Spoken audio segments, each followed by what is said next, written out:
All right, day 3, Dice Tower West 2020. It's Friday. I'm back in the convention hall. It's around noon, so things are really starting to pick up here. And I'm just going to take another quick stroll through the hot games area so you can kind of see the games that are being played. The games that are on the hot games area have stayed there because they have been, as the name would imply, very hot. People are constantly wanting to have these games played. There's no reason to put them in the library just so they can be checked in and checked out. They just stay set up on the table. So let's just take a quick swing through and take a look. All right. Aquatica. I've taught this game a number of times. Aquatica is most certainly a hot game. People seem to be enjoying it. I personally enjoy it quite a bit. We've got Oceans here. This is one I have not played, but boy, it sure looks gorgeous on the table. There's no two ways about that. Hello, all. Hope you're enjoying that. Dominations. This is a game I played with Tom and Rodney from Watch It Played when he was in the office. This is a Civ-themed game that has been very, very popular. On Mars, a game that terrifies me. Looks very, very, very heavy, a Vital Lacerda game, but it is very, very popular as well. It's a Wonderful World, a lovely drafting game, resource management with some beautiful art. Very, very hot. Hello, hello, hello. Parks. Love this game. A wonderful theme, beautiful art. Great family weight game. Very popular, of course. Swinging around the crew here, the hot small card game, certainly, of the beginning of the year here. We've got In the Hall of the Mountain King. This is a game that I personally enjoy quite a bit. It has been in pretty constant play and rotation as well. Atlantis Rising, a game that I am very, very much looking forward to playing. I know Z is a huge fan. Tom is a huge fan. Are these people a huge fan? Do we know yet? Yeah, it's good. All right, good. Maybe they're converting more players. Root is actually not getting played right now, but it's obviously a very popular game.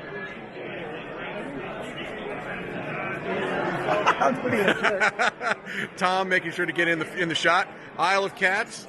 I think I have expressed my adoration for this game a number of times. I think it is a fantastic game. Always, always, always getting played. Maracaibo, one of the new Alexander Pfister games. I have not had a chance to play this one yet, but it is certainly on my want-to-play list. So, those are the hot games. They, again, as I've said, they've been the ones that have stayed on the table. They continue to be hot, and they continue to be played. And we'll see. What will be the hot games of the next couple of months? Who knows? We'll find out. All right, Saturday at Dice Tower West. We just got finished with an epic 5-player game of Smartphone Inc., the game that I've taught a number of times at this convention, and I'm sure I will teach some more. Let's get some post-game impressions, if we would. Neil, what are your thoughts? We let Kellen get away with murder in all of European countries, the entire Northern Hemisphere. It was brutal. Yes. The winner of the game, yes, Kellen, how do you feel? It was great. I mean, it played in approximately an hour-ish, but it was tight and mathy, and I feel like I played something that's much longer. But I think I could teach it to anyone. So I'm excited. I actually kickstarted it, so I'm excited for it to come now, perhaps even more so than I was beforehand. Nice. Kyle, your first time playing. It was everyone's first time playing except for me, and I did not win. I clearly did not win. But what were your thoughts? I loved it. It's very mathy, but it flows really fast. Yeah. There's no downtime. Mm-hmm. Something I could introduce to a lot of people. All right, Mark, what are your thoughts? Yeah, I mean, everybody else has said what I would say. I mean, quick, mathy. I also think there's room to sort of learn to play better. The strategies aren't evident on the first go around, so if you want to give it another shot. So yeah. It's like I'd love to see, because you price your phones over here, right? And so I'd love to see someone in the last round try to win, pricing them at 2, right? Selling 50 phones, or pricing them at 8, and trying to go really, really boutique-y. We sort of all stayed, at least no one went aggressive. Yeah. I'd love to see someone just go crazy and see what happens. I've seen both of those strategies attempted to varying degrees of success. But yeah, I've seen people go for the extreme low, high production versus the high price, lower production, and be able to sell without even necessarily placing on the board. It's an interesting idea. This is our end game board here. You can see there was a fair amount of contention, and as I've said in the past, I really do think this is at heart a 5-player game, and yeah, I think we all enjoyed it quite a bit, and I keep converting new people, proselytizing for the smartphone game. So there you have it. I'm sure there'll be more later, but this is early Saturday, and I think we started it off well. All right, we're coiffing. We are actively coiffing. Quaffing. Quaffing? Quaffing. And we're, let's take a look. We're maybe a half hour out on the Saturday night top 10 show, and while it may look sparse right now, you just give us a few minutes, and soon it will be teeming with human activity. Teeming, I say. And this is where all the action's going to happen, right up here. It's going to get pretty heated, I think. Actually, I don't think this one would be that heated, actually. You don't think so?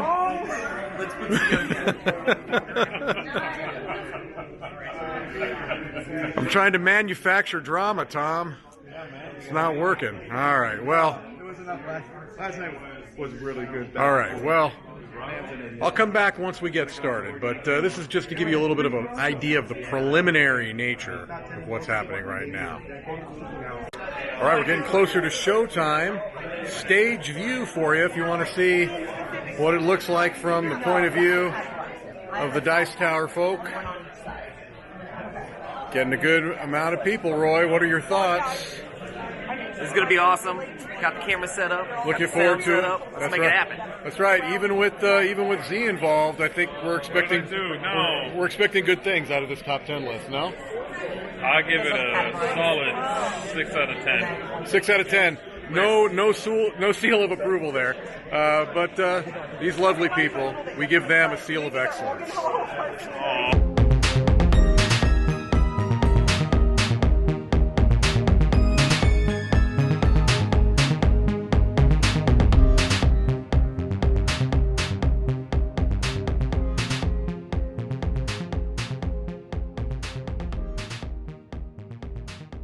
In pairs together. Now, mine are, I think, all mine are very specifically. What do you think? All mine are about board games themselves as a physical product. I have some stuff to talk about there. What did you guys do? I didn't really give a lot. Mine are more experiential related to board games. I was all over the place. M. I am all over the place. Yes, okay. Yeah, gotta keep you on your toes. Yeah, mine are mostly about board game inclusions or exclusions. I'm a C. Okay. We're doing these like in groups of 5 here, so we'll do a good thing and a bad thing together. And here we go. Eric, you're going to have to number us here. Number 5. All right, it's early in the morning, Sunday, the last day of Dice Tower West 2020. It's been quite a whirlwind of a show. It's been an amazing time. Met some fabulous people, new friends, old friends. It's been just a wonderful time so far. So it's early. Things haven't filled up. We've got one last kind of a half day of gaming left to go before the inevitable shutdown and teardown, which I'll shoot some footage of that as well. May get my wife to help me with that one. But just to give you a last little look here at the Convention Center, you can see things are still pretty empty. I think that Saturday night, people tend to go pretty hard, pretty late. So we're still picking up steam here. We've got a little bit more time. And I think the people are going to try to come in and get a few last games in there before they head back to the real world and non-convention gaming, I suppose. But really, it has been a fantastic experience. We've heard a lot of good feedback. People seem to be having a very good time. And I've enjoyed showing you a little bit of this. There'll be more footage. Like I said, I'm going to show you that kind of tear down and any last-minute things we've got going on. But for the time being, this is just a little glimpse of Sunday morning. See, I'm losing sense of time. And again, I'll show you some of the teardowns so you get a feel of what that's about.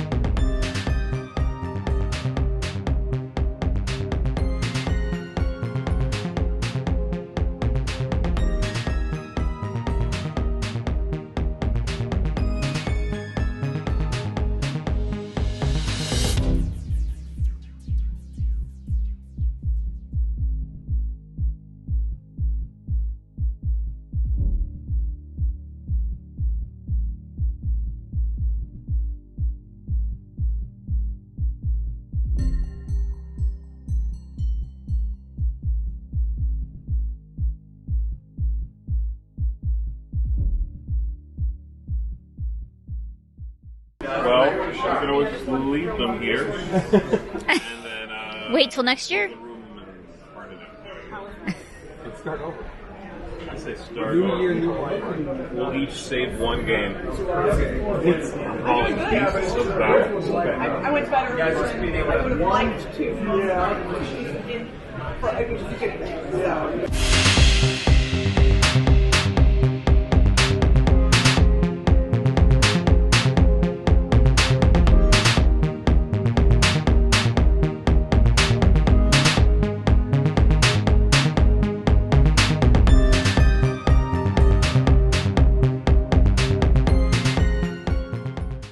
How long does it take for him to get back? 2 weeks. Yeah. Do you want me to stop? No, I was going to interview you. I was going to say something else.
All right, it's Tuesday morning, and the sound of jackhammers in the background tells us that it's time for us to leave Las Vegas. It's been an amazing trip at Dice Tower West 2020.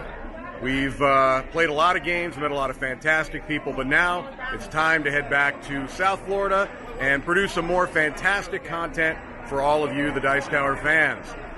So, officially, the Dice Tower and Elvis has left the building. Take care, everybody.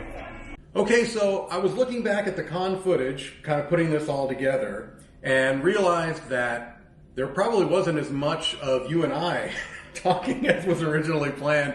I thought this would be kind of a neat thing where we can talk a little bit about our experiences, because the thing is, I think, and looking back, is that when you were filming me doing stuff. Right. And when I was filming, I was in the con, and during that time, you were working most of that time. I was working, or I was off and about, so I went to the Joshua Tree. Right. Or I was just hanging out in the hotel, basically, Yeah, so while originally the plan was, okay, we'll have some stuff where we're doing things outside of the con, we didn't film as much of that. And then the ice bar fell through. We were going to go to an ice bar where everything was made of ice. Yeah, but they won't let you take cameras in. So what's the point? Like, why would you go to an ice bar if you can't film it? If you didn't film it, it didn't happen, right? Right. If you can't document that it happened, it didn't happen. Right. So we had all these grand ideas, and you know, the one big idea that we did kind of follow through on was still, like, we went there when it wasn't even open. We went to the Voodoo Lounge. The Voodoo Lounge. Which we came to find out later that we were trespassing, apparently, and because they weren't open and we weren't supposed to be up there. And so we We didn't know. We went up there anyway. We're breaking the rebels. rules. Yeah, that sounds much better. We didn't know we were rebels at the time, but we were rebels. Now I feel good knowing that we were rebels because we broke the rules and we're hardcore like that. So I just figured now would be a good opportunity to talk a little bit about our experiences, just so we can share with the folks kind of how we felt about it. So, I mean, on the con front end of things, I think I kind of talked about my experience, but outside of that, what was your biggest surprise as far as like you saw the setup and the teardown? And I know that the first time I was involved in that a few cons ago, there were some surprises to me, some things that I was a little taken aback on. So what was your general impression about the actual structure of getting something like this put together and taken back apart? Am I allowed to speak freely? I guess. It's family friendly, but so tempering language, I suppose. No, I just think, I think the gaming library is quite a situation to try to manage, and I'm pretty impressed, and it's quite a challenge to there's these huge racks of games to get them from South Florida to Las Vegas or wherever these cons are happening is just a huge thing. I know you guys encountered wheels being broken when it got there. Yeah. So it was like, oh, how are we going to pack this back up? And so I'm not sure how much will be shown in the video, but it was quite a precarious situation to get these big metal racks of games back on to these, what were they, skids or like pallets? Yeah, I think it's the same word. Basically. And getting them back to Florida without being broken, which I don't know what you guys are going to see I don't know. I think they seem pretty confident that it'll be okay. But yeah, it was, at the time, I was stressing. And I was like, I really hope this is going to work because there was not a lot of wiggle room on those pallets. But, I'm not an expert in any of this. That's just... logistical nightmare. It's a logistical nightmare. It's a challenging piece of the puzzle. It is. Everything else is probably... I don't want to belittle logistics to put together a conference like this, but that was definitely, I think, the biggest thing that I witnessed anyway. Yeah, no, it's a lot of work, yeah.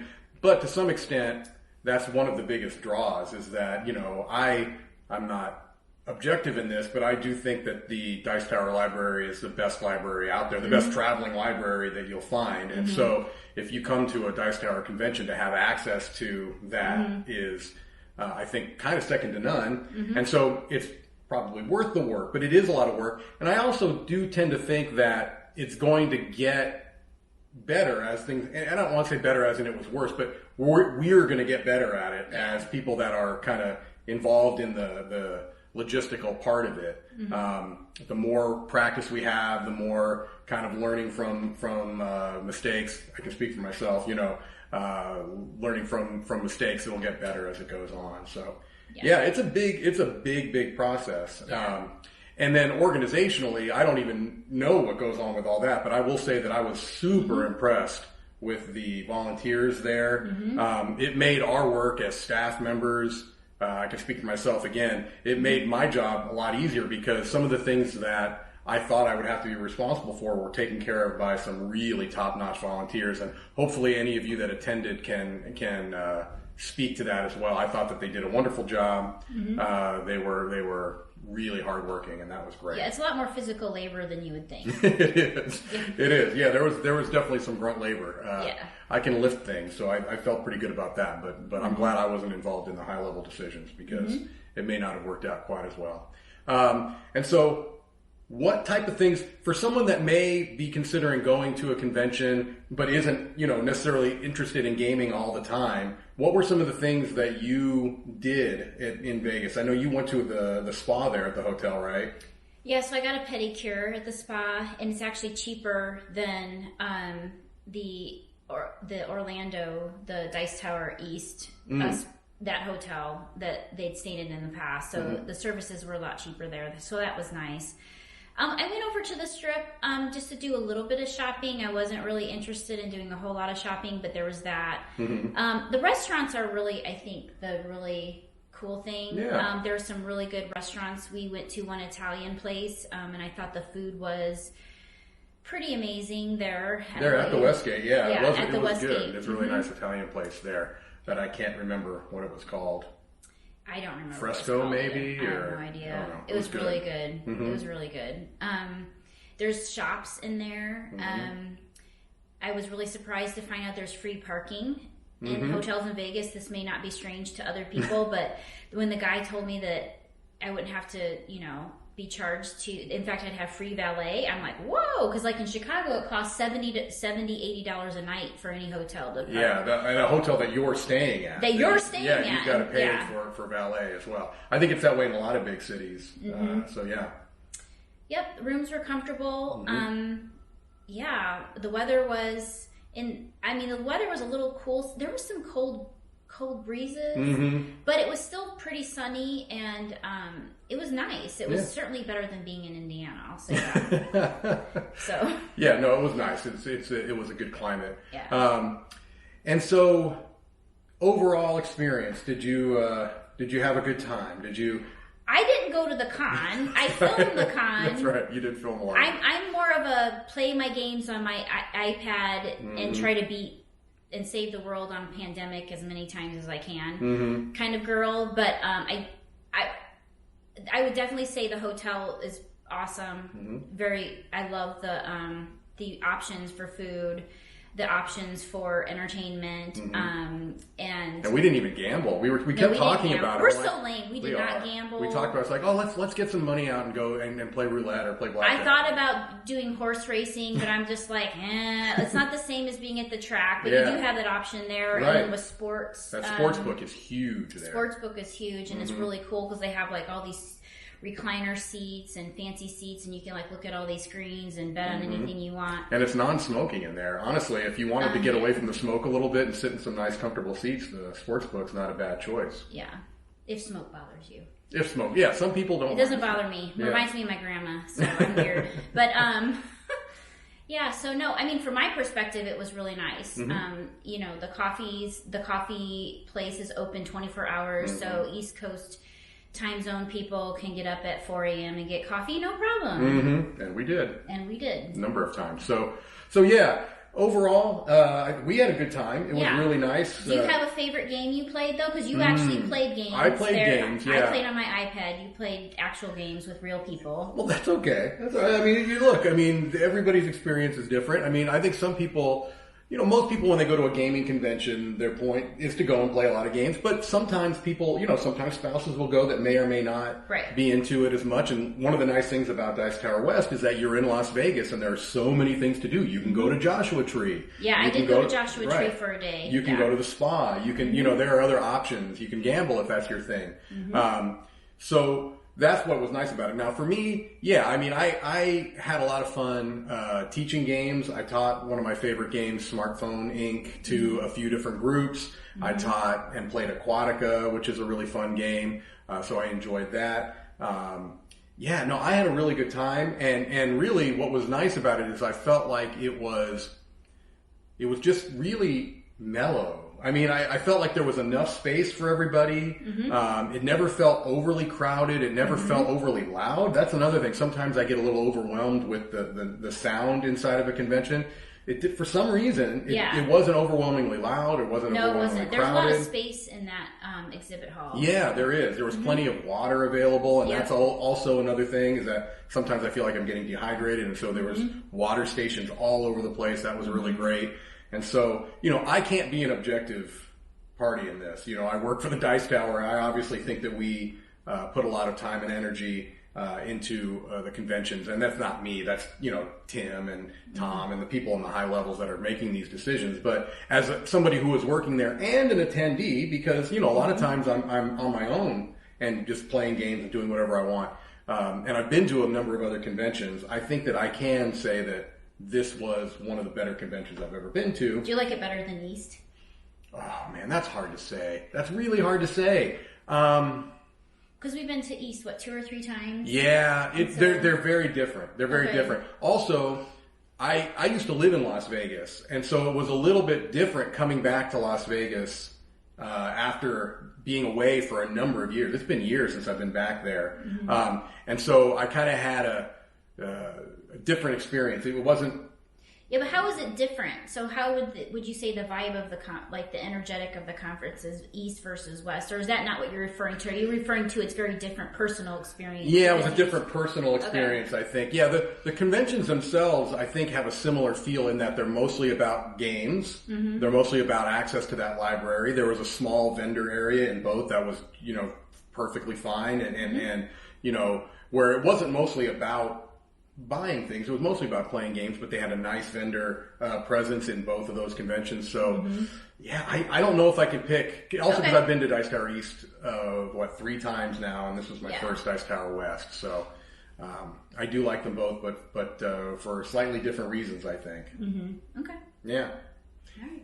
Well, hopefully, I feel like we talked about we're going to give you our impressions, and we didn't do that as much. So hopefully, this kind of makes up for that after the fact. Yeah. So. Absolutely. All right. Well, hopefully you enjoyed the vlog. Hopefully you enjoyed your fantastic footage. You took some really good footage of the setup and teardown. I was mainly just wandering through the same hot games area over and over again. That's all right. All right. Well, thank you for coming along with us, and we hope you enjoyed it. Bye-bye.